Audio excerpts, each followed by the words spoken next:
ya nya bone ai wa memu nsam ne ama wodo so de ayensa ka ene se yaboaboa no atodin anwumre no nsi akase bo a ye ne atiefu asi hu nkonyan utie free peace 104.3 FM so okay 101.7 neat 100.9 nimi ansa wa sepa Sabeka Johnson Accra eno ati hello 101.5 FM wadum Kumase Ghana man tamiya dunsia baby a wote yankan kasa fidie be seduesia nimi e kire kwamono a be seduasa peacefmonline.com ghana-today.com so abode etiefo benya bia kan na champenisi aboso ba na meja payente de de kasebo ni mu akote bi Ghana man penny excellency John Dramani Mahama ba beto dwasa aman bi penny for be se enum edwon krata akwa no and cooperate on in terms of the challenges that we face, because the challenges we face are the same.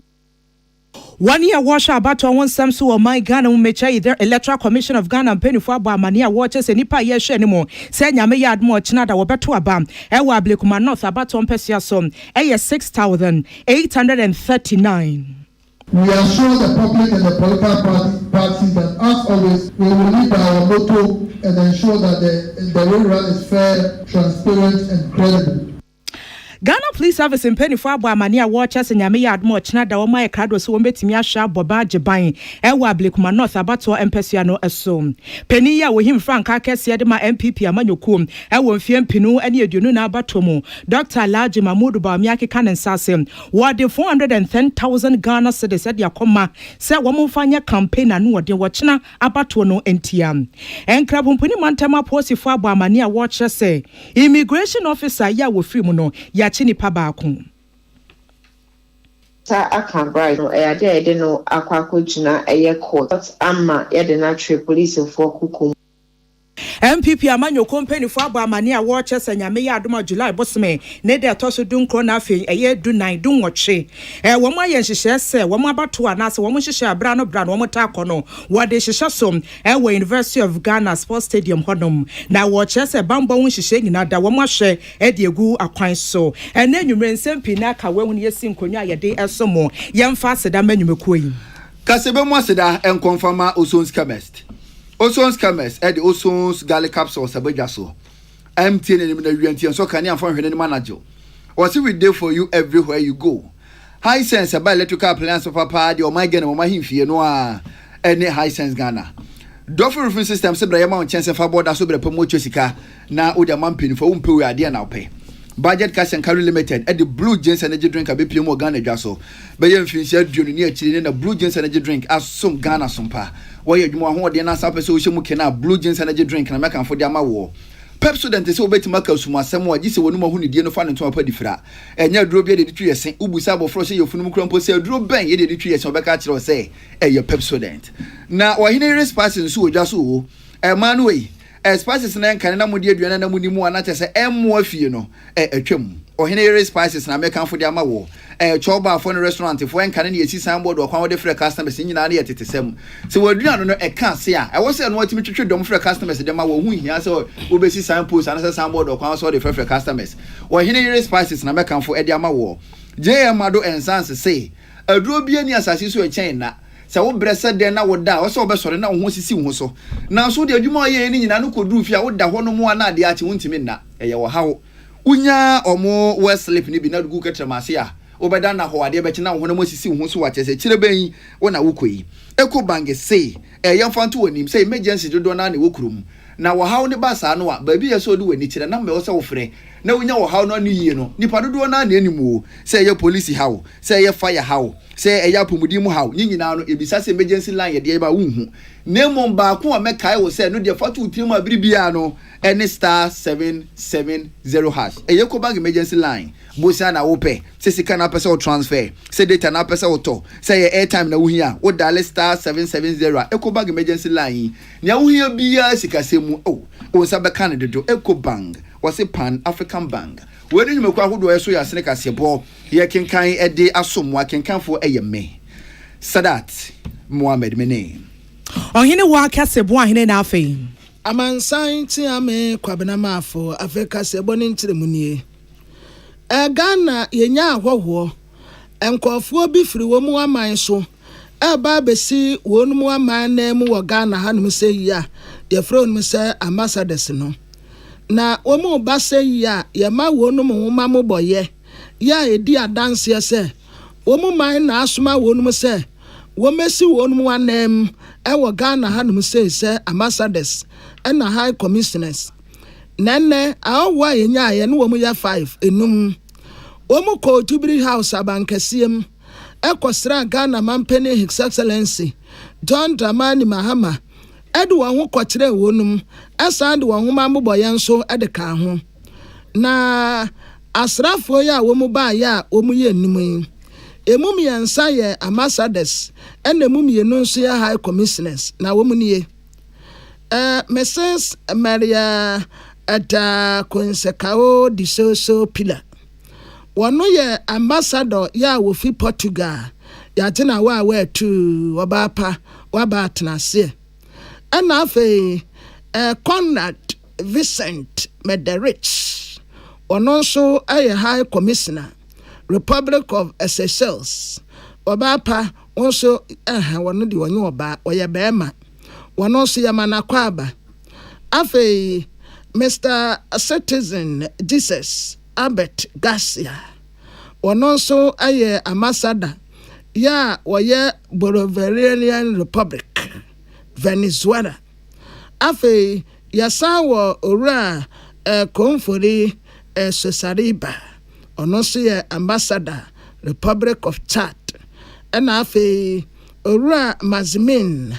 Mango ala Mangoye ono so ye high commissioner ya wo Free Republic of Gabon ono so ebabi na wo mu baaye no mampeniji wonum nyina wa tu so ma ba wo mu ntenase na baabi a ye pese esem kenapa Ghana ene wo maman no baabi te se edwadie sei ye ni abre pese esem kena entuwafo modern bombre eba no addition education so at the same thing and eba no cultural exchange aman ayi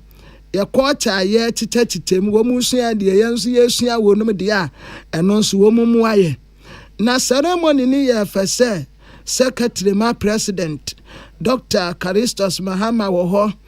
chief of staff Julius Debra na wono nso wo hobi. There's a lot that we can cooperate on in terms of the challenges that we face, because the challenges we face are the same. And one of the things is how to diversify our economies and create more employment for our people. Venezuela has been an oil exporting and petroleum country for a long time. Ghana too has a growing oil and gas industry. And so there's a lot we can do in the field of exchange of technology and expertise. I know Ghana is the second leading exporter of cocoa in the world, but I know Venezuela also has a growing cocoa industry. And so that's another area in which we can have an exchange. Recently, we have signed an MOU to collaborate with Colombia on coffee growing, but I know that Venezuela also has a good coffee industry, and so we'll be happy to exchange technology on growing coffee. We stand in solidarity with each other, and we uphold the principle of non-interference in the internal affairs. And so we hope that his tenure as ambassador will see an even greater collaboration between Ghana and Venezuela. Ghana mampene His Excellency John Dramani Mahama yenu asarama atikuku apento Ghana mampene His Excellency John Dramani Mahama dia futu anu odin kwama West African penny for say brano bran wonsin konwa na afi woni nkomomfa no abone for say esisi etitiu ene etuate dom dwumedi esi yefa nipa no mum sane be ya West Africa mine no asumdwe piesi ebetimi atwe ne team na wo mampene de sansem we nyina to dwabra Portugal name sene de ma Ghana Her Excellency Maria de Consayo Pilar woto ne boase na afi obesa no wabankasie mu wachirechim sem wo hwe ko wasamani se ya ma besa miensa de wo mwachi wo ho afrim a wo bu akire se eya de bi ha adwene panti nkonyasie ne de mampani se ho hia pa. I know that we don't have a Portuguese embassy here. I was quite surprised when I was told you came from Abuja. West Africa currently faces problems to do with violent extremism, especially in the Sahel. And we are partnering with several of the countries in the EU, France, UK, Germany, and also with America in terms of building up the capacity to be able to resolve the issues of violent extremism in the Sahel. ECOWAS has gone through a bit of issues with 3 of the countries deciding to leave ECOWAS, but we're still in continuous dialogue with them. And I've appointed a special envoy to continue the dialogue with the hope that we'll be able to resolve the issues and break down the mistrust between us so that we can collaborate in the interest of our 2 people. Omampeni John Dramani Mama Manesi one was also Kasafa Nyonkufa Kesia, that was my Ghana and Portugal entem. I know that we don't have a Portuguese embassy here. I was quite surprised when I was told you came from Abuja because with the kind of relationship we have with Portugal, I just assumed that we had an embassy here, but it's something that we can work on. Yeah, so you're warmly welcome. And yeah, you quote here Ghana man penny His Excellency John Dramani Mahama Sansamwe, Salamat Kukwa Penton e Boabuano. Afie twa mu abato my Ghana ye kwa animu. Adesha wo ablekuma no febesi ne enya ade a watimi enya namsini. Na no na abato komisa aye ne se Yakopon ya adom adachene yi. Obehwe na police stations baako edunkuno. Wa hwe na wo de abato ahyeche so ablekuma nof. Na ye to aba ni wi ya kenkan. December 7 dey to ye no. Na watimi aboaboa no we de si honom no. Wo de Yakopon ya adom adachena de na ka ho. Na chese nipa obedi mu nkunim no. Ya boni din se wo no e de be ya namsini wo ma se bedwafie. Ede ama de she wo ablekumanov na we na nam so police adwumako na de krata pie monten so afa ho a Greater Accra Regional Police Command wo de to Ghana fo nyina nim se wa asem wo na se broni won tade bambo ho asem de police fo de egu apono so papa a wo twese Yakopon be ya adom na edefia da ne beto yen na wo hwe hunu se ablekumanov abato a komisa ne be so de hye so no ebetumi awi asumdwie police adwumako ne se commissioner yi wona sutere se polling stations baako edunkuno 19 centers pe na abato no bekoso ho eni nti obema bambo mu ayere papa 19 polling stations na etumi aboa ma abato no bekọ awiye no asundwe bu Ghana ye no ma no na bekoso na etumi atena ho no musa police adwumako ne se 19 polling stations na bambo no beyiri mu de na so se cars be ne nam na se bebo mpempe centers ahodo no obehwe hunu se entimi nkofa traffic bi ama afi so de barrier be sisi fa akwa abato no bekoso wonni ho kwan a na chese wonni ho kwan se ubowura mu ana se wotra barrier na se wokọ ba bia ye to abana nampo ba bia ye be kenkan abato no police adwumako ne se onye nkonya yifo so na dwumadie ne betima wie peyo adi se Ghana fo so bo mu bi ento ohwe Ghana fo anim se na da ne Ghana fo ye no ye mfa ye ntoma mbo won dia no na ye mboa se na be na sundua police fo pe no ebetimi awie peyo na ne kokoro mu no na police fo di tudwa se bia na wati bibia na se wahu bibia police fo madwen ma so adesrede na watia wona so obetia wona so so 18555 18555 anase 192 ofro mu a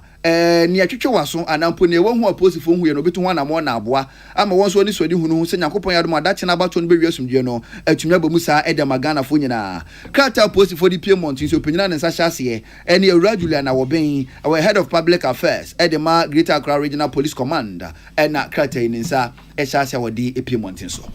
na asem kuro ya ho national executives ma MPP amanyoko na yese abato no kura wo mu nkontese na wo mu parliamentary candidate no so kura won kontese bi afei ya nto anka asora anso anope ya na onabo ekue free no a wogina aye wo mu to no so aba no kire se obe kontese ejampani se de ode ne kraman no yi ne tachere maso aboanti awie yi yenua ohene na Kwame Yamo any political marketing strategist or science lecturer University of Education Winneba Dr. Bernardo say tutu kasa na Dr. Etrese MPP amanyoko no a ewo sisi ano akoye se efia paninim ebasa awre chichire bie nim obi aye de wope esi a wo sha party no a obi nka nkyere se agija emu atese hu na nka wantene mpani nsem da se party ba kopo ni nyina ye new patriotic party ya parliamentary candidate to Ablekumanov eye kue free ana no party executives national press conference amansa metie emye nyina kogina ho numbia executive kyerɛ sɛ womu kansi su dia people sɛ abatoɔ na ɛbɛkɔ Electoral Commission na sɛ wɔkɔ akɔyɛ rerun ɛwɔ 19 polling stations no womu nkɔ afei yanto anka asora anso nipa no ankasa wogyina eto no so aba no wɔse wɔbɛkɔ enti ɛde MPP party na sisi ayɛ witness yi eti before sɛ ebia nkabo mu bi adwenkyerɛ bi ɛna ɛnkɔ so kita mu die bi nkɔyi enti ase bi nyɛ adwuma yi na me de ɛm sɛ yɛda so daeɛ but sɛ wo so daeɛ a na ka wo bɛdi adwenkyerɛ atɛyɛ before sɛ baabi MPP gyina no ɔmu nyina yi party no nyina yi wura eti sɛ bibi wɔ hɔ ɛsɛ sɛ ɔmo yɛ ɛma nkwanhyɛ ɛba akyitafo mu a ɛwɔ so ɔmo yɛ na deɛ ɔmo yɛ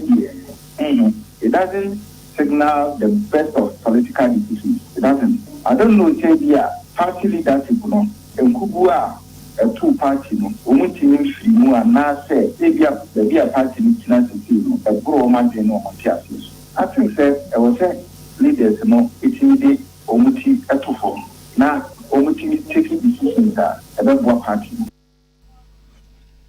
Na dear te say or kase dear or your political marketing strategist or science lecturer, University of Education, Uniba,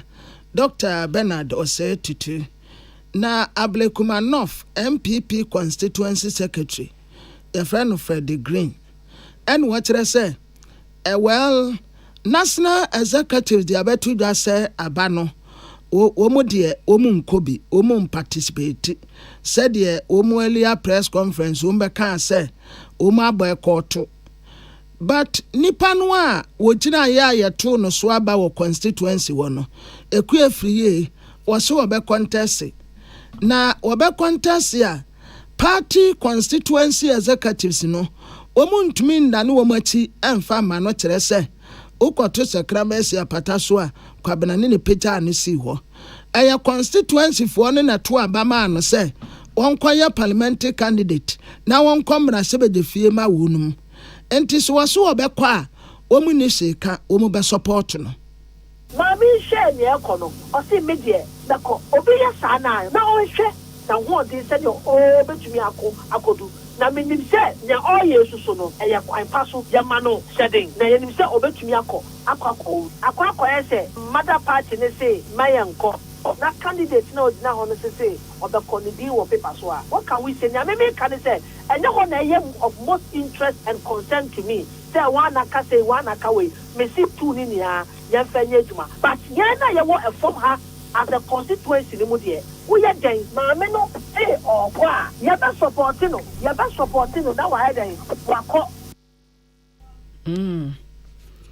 Ejampenisa ukoto sekramesi apata so a kwabena ne peta ne si wo enti ono a wode ne ho ne so obekwa constituency fo ndie wo mu ni sheka wo mu be support no ama no akosa de ese na fata Ablekumanov MPP constituency secretary Frederick Green na deputy director of election Emba National Democratic Congress NDC Amanyoko ma Dijibre and what I say MPP Amanyoko umusuba kwa esa wono konkonse ne frudia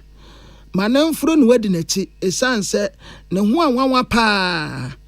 initially wo mu ankasa ba abonte beka so abato no kroma boykoto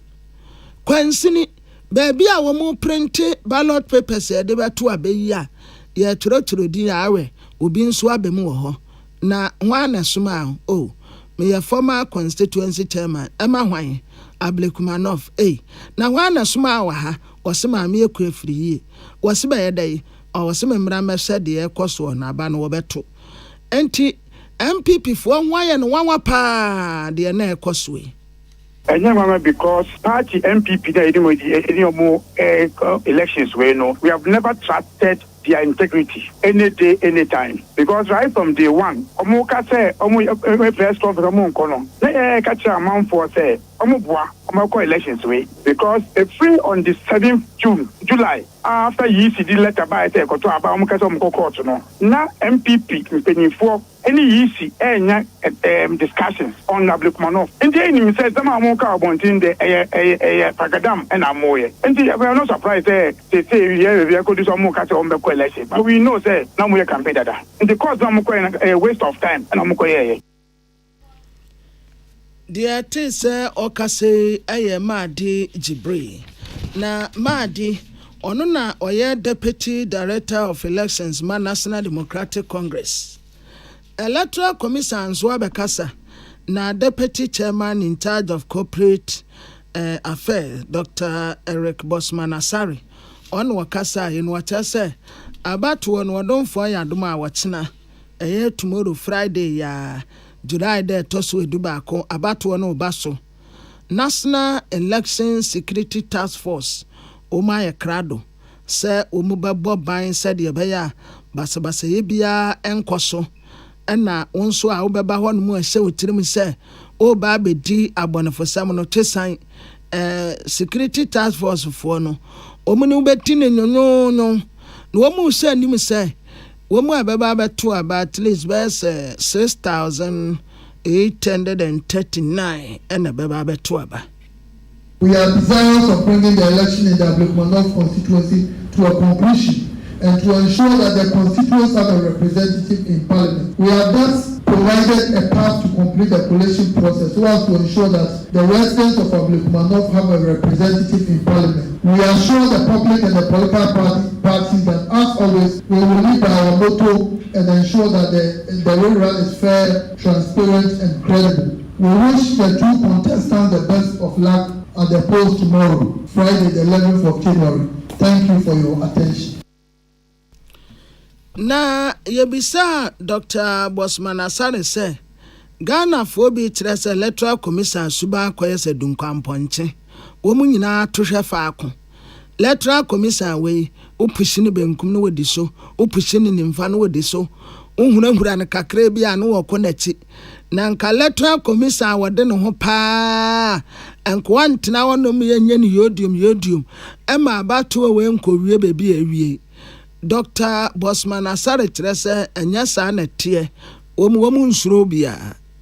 Historically, that Ghana's electoral management body is an independent body and will not be dictated to by any person or institution. Our track record speaks for itself. The Ghana Police Service and the National Election Security Task Force have assured the Commission of their readiness to ensure security before, during, and after the rerun. We count on them to guarantee that lives and property are protected, and that voters and our staff will work in a safe and conducive environment tomorrow. The aftermath of the 7th December election, the processes to complete the collation in 12 constituencies have created fear, not only in our staff, but voters in general. We trust that the police and the National Election Security Task Force will provide the needed security before, during, and after the process so we can vote and work in peace. Dear Yatisa Okase, Dr. Bosman Asare, Ono, Anna, Woko Electoral Commission Asaya, where Deputy Director in charge, Corporate Affairs, Ono, and Wakase William Gentu, and a Buabu Anwa Yitifu. Akan yenti watina abatu ne de baso Peniya we him Frank akese adema MPP amanyoko wonfie mpino ene adunu na abato mu Dr. Alhaji Mamudu Bawumia akeka ne sase de 410,000 Ghana cedis de akoma nipa wo gine mu de ama MPP amanyoko no wa Ablikman North abato empesia so kue wusu efriye na ne nyina ne se wani ehwe abato wonsam so o my Ghana mu meche the Electoral Commission of Ghana abo amane a watches watchina dade polling station be se dunkra abato no ensuo to ewiabo baso papa ye nya asem kuma se ba ne sanna MPP amanyoko ye nyintum ye chele ye nyintum na asem kukuru ye kopie mu wo high court wankrapomponi mantem na court konkonyesie tietie asem sa na omzewe na modi ansem na mo kan ya moamoa no kra se chaskele konko ato achene nya dia sa asem ye betina so atwentwen ye to ase wo hontim wo moabo ato agu nam som ma mpanifo kukudam ne nintiam wo MPP amanyoko to nsa friends and job for kire sem Ablekuma North rerun ne dia nya dia kwan bia so wode wo ho hye mu binti de si ati o man Ghana mu yenim sane atie bia no sane na no July bosmene de toso mi na isi wo bo amane se eye July bosmene de toso du ba ko na baton beba so no MPP se wo mo nko ntie ne ye twe amuta ne betene kura ye pa nya de akwa bia so mo ko eku efri ye tena asidi no wose a wa ye adwumade pa o ewa Blakuma North abaton persuas into wakasa won kwade a na ne manfo kura wa mo nsesi fo mu nti we dia wasre Ghana fo mu nso de MPP fo mu nsore nyame ya admo chena da be bia hye bia koto abanse ne be yam wo betimi edi nkonim te ba ne sa no party mpani fo chesa wo mo fo ano so pa e ma Dr. Baomi a kirem se wono nkasa waso dae pa ma ala ya che ne se nyame ya admo chena da abato ne yatu wie pani pa obedi nkonim nipa Ghana fo mo beti ne din eye kua efri ya nu nti na ebre mu de wakeka ne nsase a wode 410,000 Ghana cedis ya ma ne se campaign ahodo ekoso manchia ahodo no wentimi emfa ensum yeda so aginemu ewo MPP amanyoko no wo aka chensen foforo so dwamtenanim edema planning committee national council meeting yera Joseph Osewusu no wo kase wa kire se nyame ya adoma July bosome no ne da toso dun wotwe na afi dun kron de adwumede kase ekoso ewo University of Ghana Sports Stadium hodom ni nyina dam eye wane etu abasi ahenefo no wo mo conference wo de hye so na wo so woni mpa se empe ne bebo base ya manfo bekasa na delegate conference me nya me nkrata na party mpanifo kra ntimi amoa ho no wo se hwem afi we de enhihye bia ne ahomboa bia no party mpanifo mo aye na mum wo ka se Ghana fo nyina se stadium honom pe na bekoso na anu so beto dwase mpanifo ya wo mo University of Ghana Legon na ebo amane a wo kire se COVID-19 ya de na se ententenu ase ya de no opportunity nkakra kranti okoye campus ya hodo bi e wan kran ni main campus ya city campus ya manfo bi ahyase a wo kasa wo so wonne ye ene wo sunu wo bet sase wo bi a wenya COVID-19 ya de ni binti senia adwumedie ne koso campus on e be dan ena bambom nsem ne apomode wonsem etimi egina naso Joe Wise tremu sei. The main purpose of this encounter is to inform you that consequence of the National Council meeting scheduled for the 19th, a committee was set up planning the conference. Now, I have reported to the steering committee today, and the highlights are one, the venue of the conference shall be at the University of Ghana Sports Stadium. All activities related to be at the University of Ghana Sports Stadium. We anticipate that issues related to COVID will come up, and so we have prepared adequately. Our health committee has taken all the major steps and will be providing the guidance for participants so that we do not have or record any incidents. Yera Joe Wise amanensi won mo sha se tufu so we de best pass or baby bisa nkrata tumi krata wodi woni bia enye mansotwe boko no wasan wichi. We also want to advise that this is a strictly a delegate conference, for which reason only delegates will be permitted into the conference. We expect that a few individuals who ordinarily are not delegates may be admitted, of course, from the National Executive to determine by who.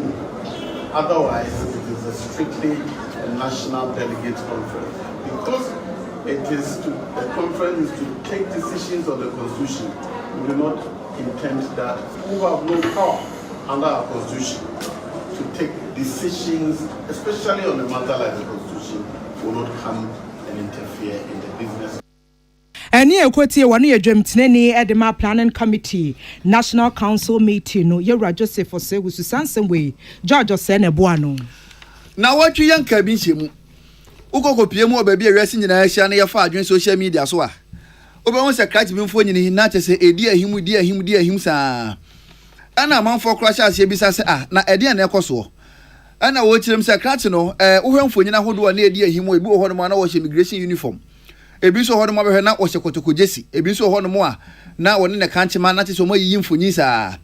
ena nchiremu ni kire se crack no se ne mo ho social uniform no immigration ni na waira ya hwehwe ne baabia ye hu no enu nti na chese ne mfo nyini edi ahim social media so se obi bia wo hu no baabia owo ana wate ne ho popoye no na chese wo ye abusuan asutire na enro yanka bi nhemu ena mfo nyini foforo sa pie social media so ekirem so crack ne ye hu no na hu ye hu no kra na chese won tinkom na nipa bi krampo pese na mu no ko sa hye no na so nyakopon na kyese ya adom a mu no antumi anhye na enam so ma Accra Regional Police Command for o de krata apie monto sa wo kyerem sɛ sanfonyina na edi ahim o social media so no masom ehwemu so akoso mu papa no mu hwemu no nam so ma akɔkye krate baako a ye fra no Bright Awe na Bright osusu sɛ immigration officer edi a wɔde aba ne Stephen King amoa ni wuo no onim hu bi na polisifoɔ sɛ amu no okoko hu no ogata bi nkyɛn wɔ GBC satellite eben Comet Estate enkran ha ya ɛna kyɛse yɛde ayi woolen carpet awrapi body ni saa ne yɛde ato gata ho ne yɛtwa atumu edu sɛ carpet ne de ahyia fine na emu no ɛna nyinaa ntumi anhye na krachi a wɔyɛ immigration officer Stephen King amoa wafiri mu yi enhwɛmu kyerɛ mu sɛ Ashoma State ho no wɔte ɛna ne yɔnko Bright Awe no wɔde ne ka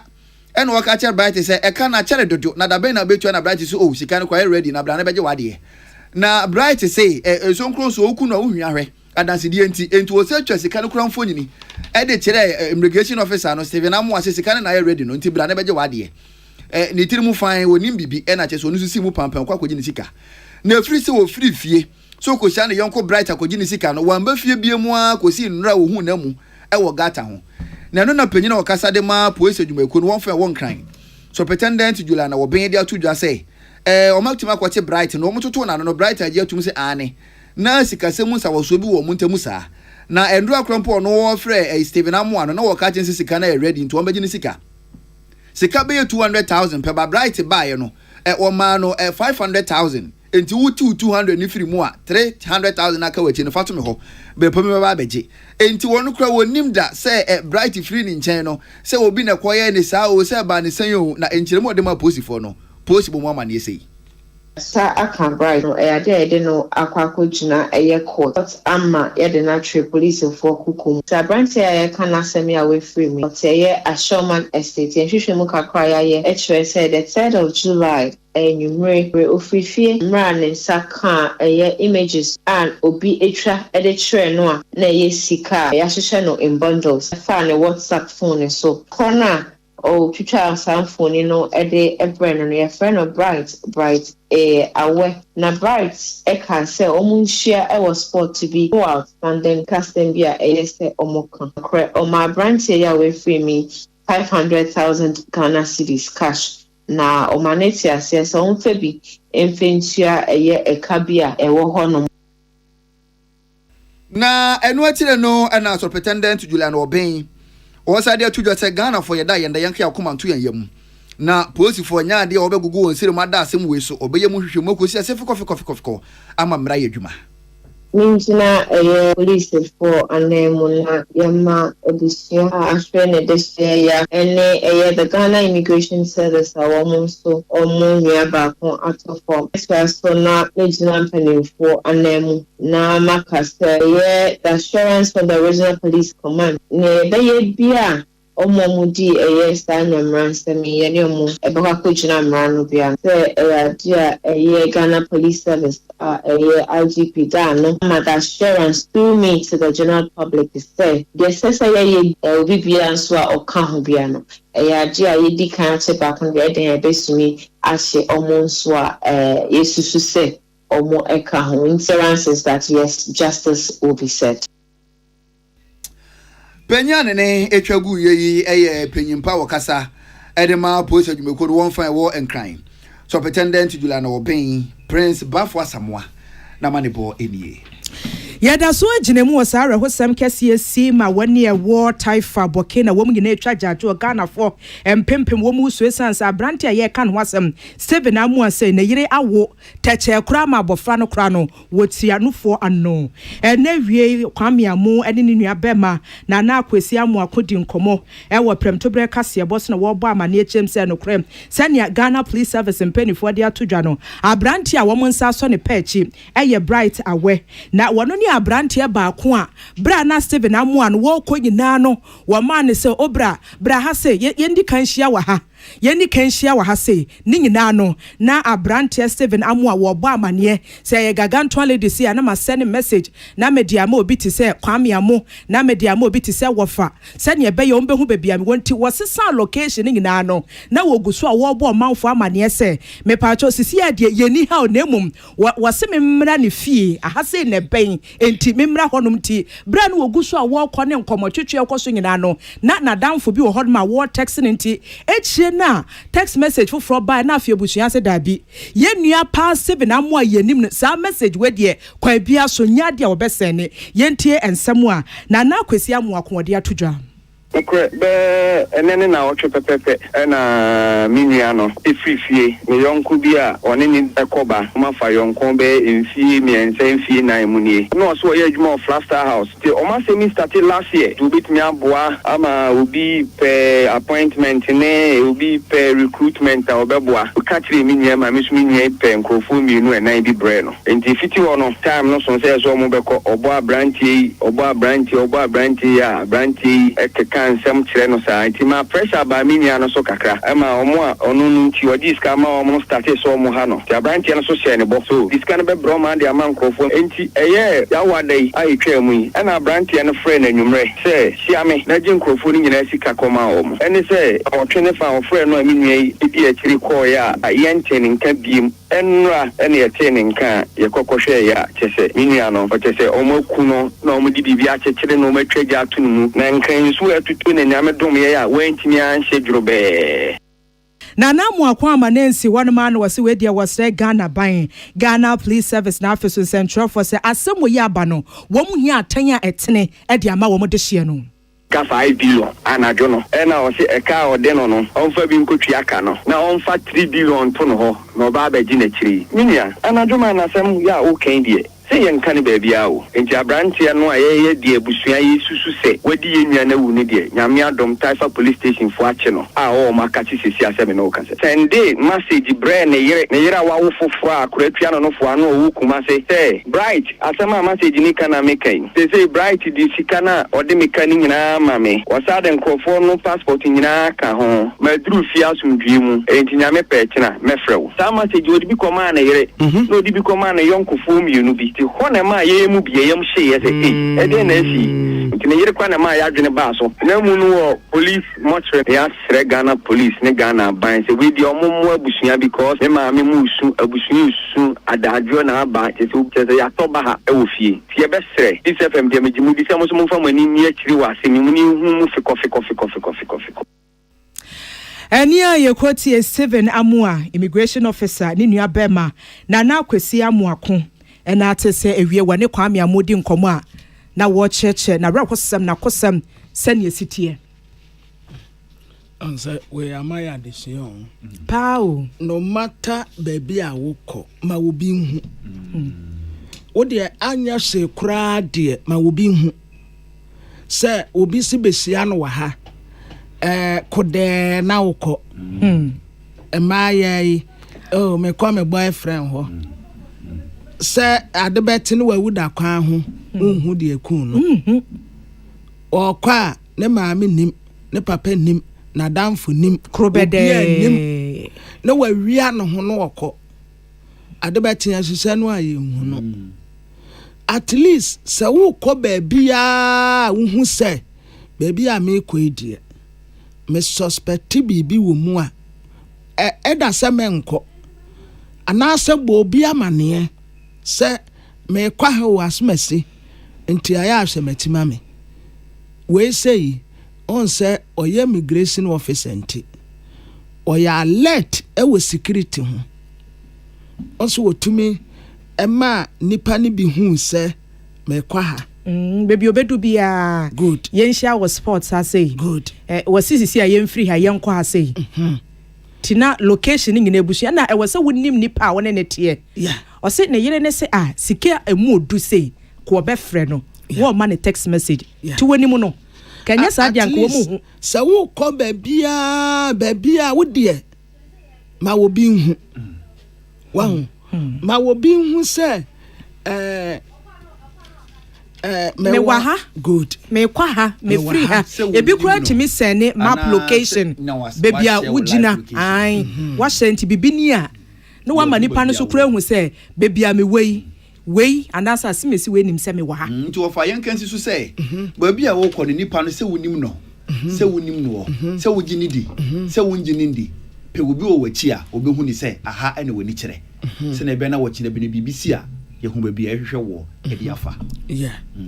a good pa nyina yenye security cautious kakra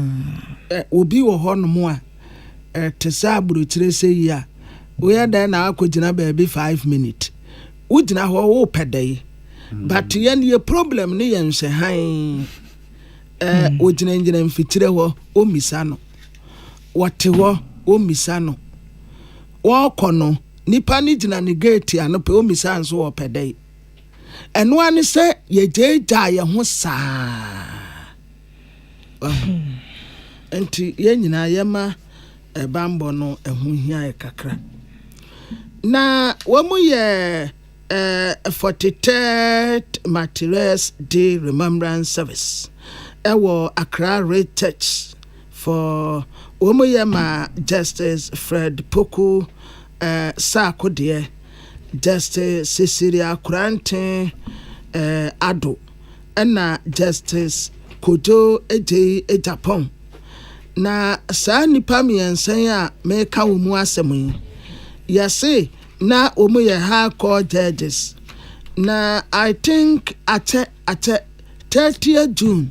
1982 ena yase yekun wonum na ya adekodia pote de ni yenshada enim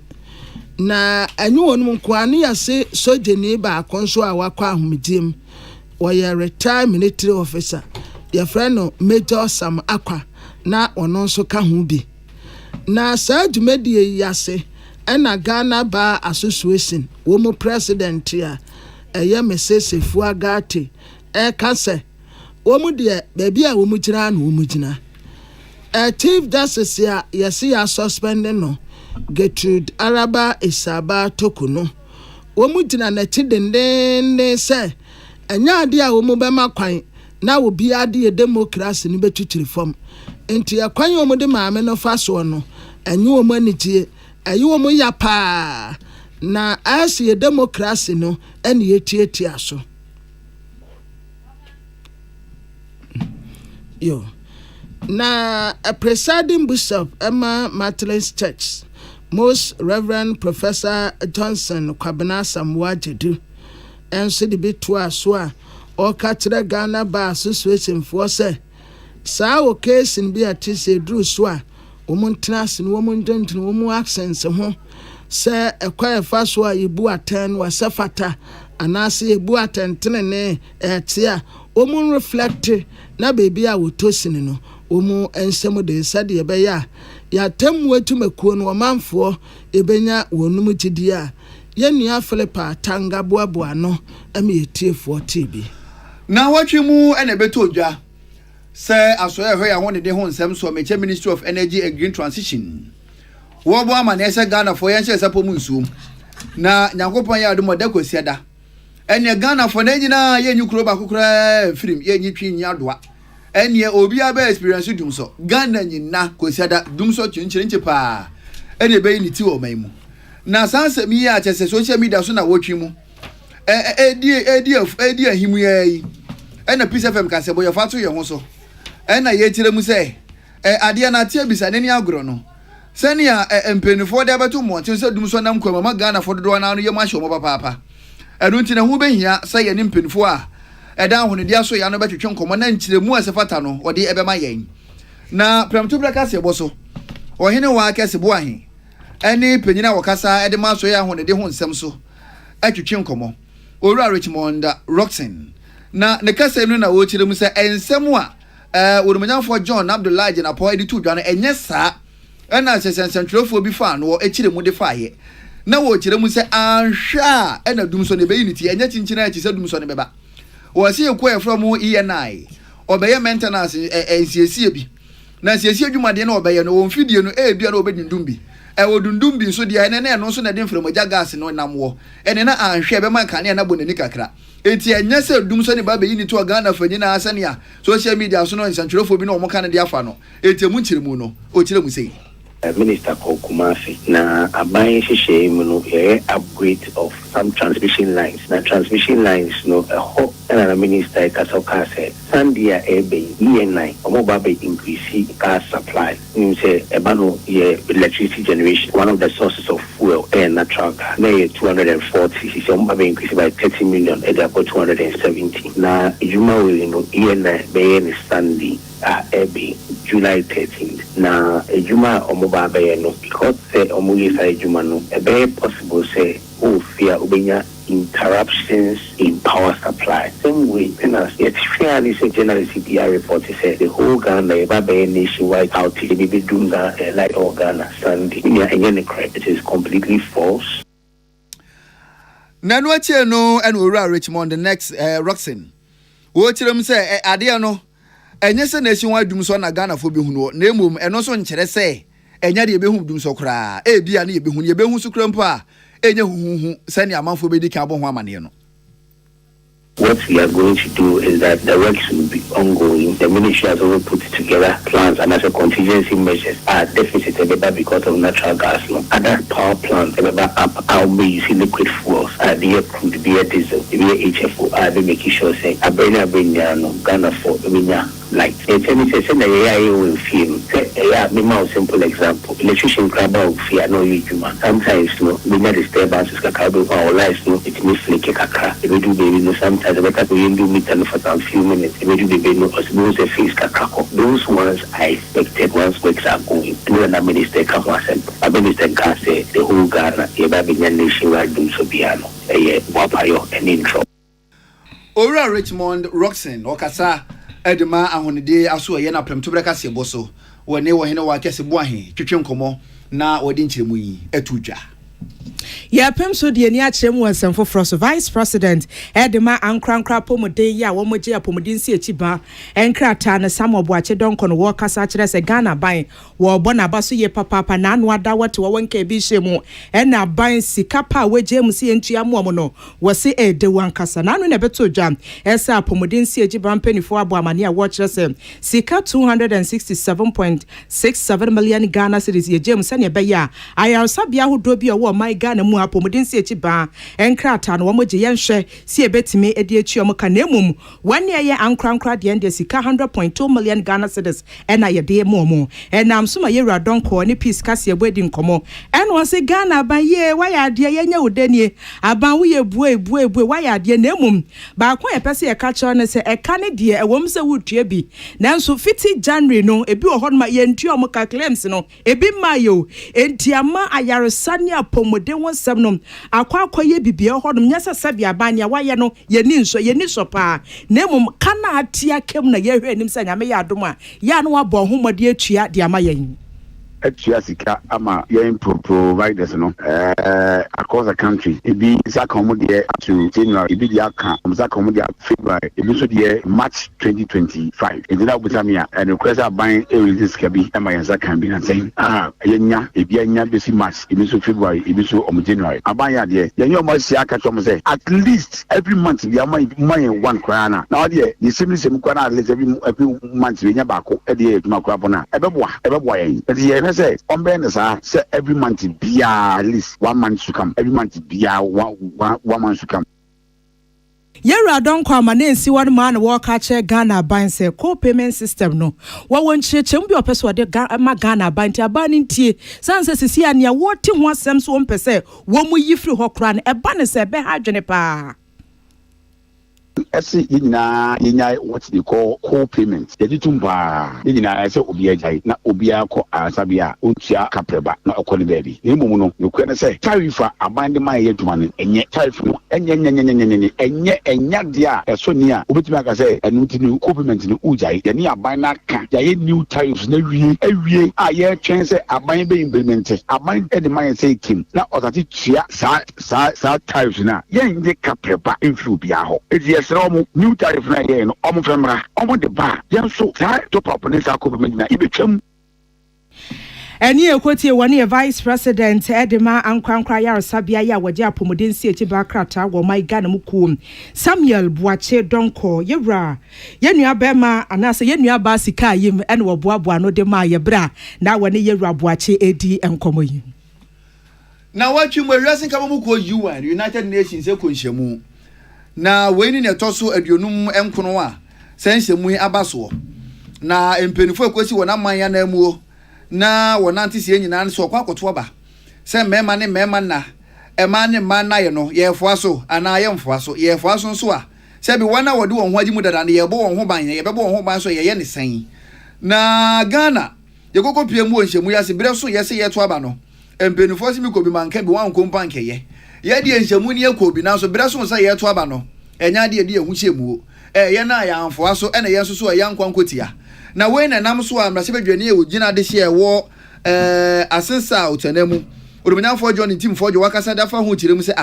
ene sa na ba ye de na Ghana ye kokopie mu onhyemu na se na chese de ne kokoye ya bo my Ghana kase ya kwa wosi na nkade ya no yenim se ye mfoaso no breso se ye to aba no ye se kire ye se aduasam yenu na ye mu obi ahunu se ade ne ye mpe ene ma adwenwe ye mfo ye se nche ye ntum fantia na wiase nyina hunu se eba mema ne mema na ye ma ne madan na o my Ghana enya de ye foaso wosi nya Ghana nko a ohwe o ma bi dise Cote d'Ivoire otutia ye se o mfoaso Ethiopia o mututia se o mfoaso China o mututia se o mfoaso enti ade nko a na o my Ghana ne ehunu ye nti aye de aba no yanko anko tubie wosi agina so de to Ghana mampani no wura John Dramani Mahama nim say sa LGBTQ+ ho nkoma abrebi atwam we so de ye na yam say ye befoaso ase ye mfoaso ase be gye atuma ase ye ngi ntuma aba sisa ba ye ne owura John Dramani Mahama ne na ba ya ba no obesere pa so o my Ghana ye wosu ye wo ban wo amamre ne amane a chese LGBTQ+ o mudwumadie no emfoafoaso ento obesere mo ampanyini say enemanim ye wonka se fantia se hu hia so de ne nsa sekrata se wonye ne sanemwa na Ghana fo ye hu yenim anya bia Ivory Coast eto aba editia sa resolution eto no etia resolution what is say enkofo da bia no enkofo border rules ye LGBT for ni nko so be ye kwadwo besia for ni nko da bi Ethiopia eto no enso ho na African Union nyina no ne headquarters ho na hye ye nte se Ethiopia abode rusa yen chichichi LGBT4 enko yen twa ja enfantu omumu enfatai ensi om twa petro nwom so Gambia etu no sana Morocco tu no Algeria etu no sankro nyina kata obia otu no obia no ukoni kuro mu a omonso so LGBT so sade Ghana so yen so nanso yen nya brutalities bia mfantia sebia LGBT and is a minister for foreign affairs at the letter babe council there be na the ma wo man to be ni say na omo say yen to aba on Nkura omo protected friends human rights it's false na eno atire no eno orumanyamfo John team fojo and say Akan to approve for 4 months now so tifia the Akan is wo mo be send and say Akan to approve for 4 months now so tifia the Akan is wo mo be send the afko for gazetting no just one sheet of paper within 1 hour wo metumi the Akan so tifia na ne nyina no hwehwemu no say ensa kesie bi free Jubilee House and control access one emani move na adia speaker me bona baso speaker babe afwa so say ye process na aka efi ha no won ye chechira wo mo eso kombu Jubilee House for instruction no me ma wo mo na wotwepe so na wotwi na se sa bill no am proceed anko gazette ya eno no ye ba bu bi mu din ye ba tete su kokko e dia kire bi no won ya sabi a eye enemies of progress no ye ba bu mu din ye sram mo ma passage no enko wa Penya ne etwagu ye ayasensa otemrase badwani na okopie mu ewo mrase badwafi abedwoku ahwe afi sem ne bambo so no panyine waka ho bi Reverend John Tim Fojo ena wode ensem yi etutwa Emmanuel Akwale ni William Gentu wana mane bo enie na Kane Deputy Minister of Trade and Industry Honorable Mark Ochrebefi ena wo sra ben ya ben dia betudwa se sa one state one factory no on said that whom faso be a was into a betum. Na no na papa catcher ben said manintem faso was so pa. Now was say and she say ya by that no a start ye nam sintia or the one state one factory by no. So a castle or twas a babua patch say factories in Ibi crowd one more a year to mother than tis our policy way. A yard the papa a more case will tim nemum. one tenas no more bio, especially time we mo transition no, and some course no one sound him, no be say, sir, one state, one factory no, ayasempa. This was a policy that was instituted by a government, and we ran it for almost about 6 years. And so you cannot just say that it's cancelled. There's the need for us to have a transition period where we can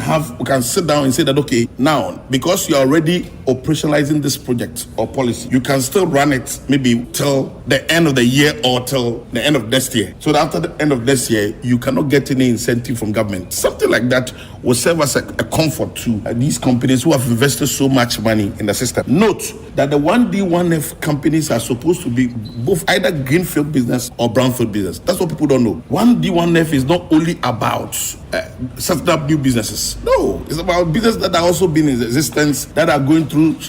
problems that need to be resuscitated, that need to be quickened to come back to their feet to run. And so we have invested in supporting these businesses. We have spent more than $1.2 billion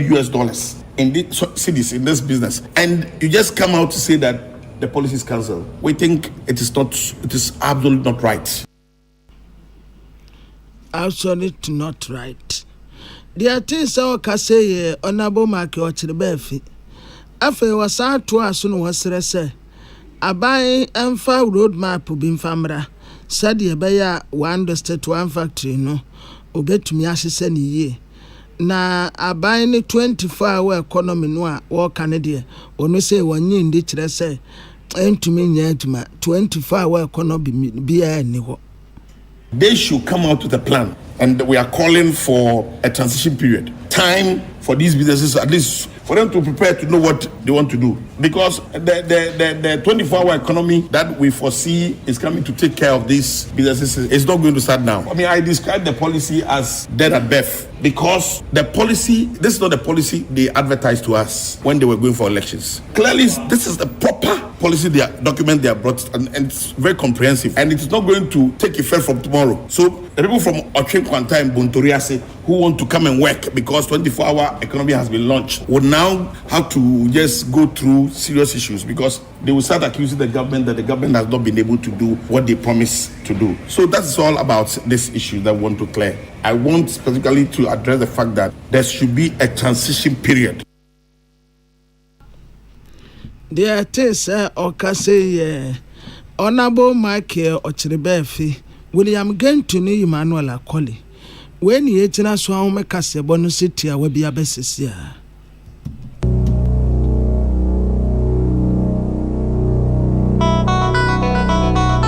Peace FM.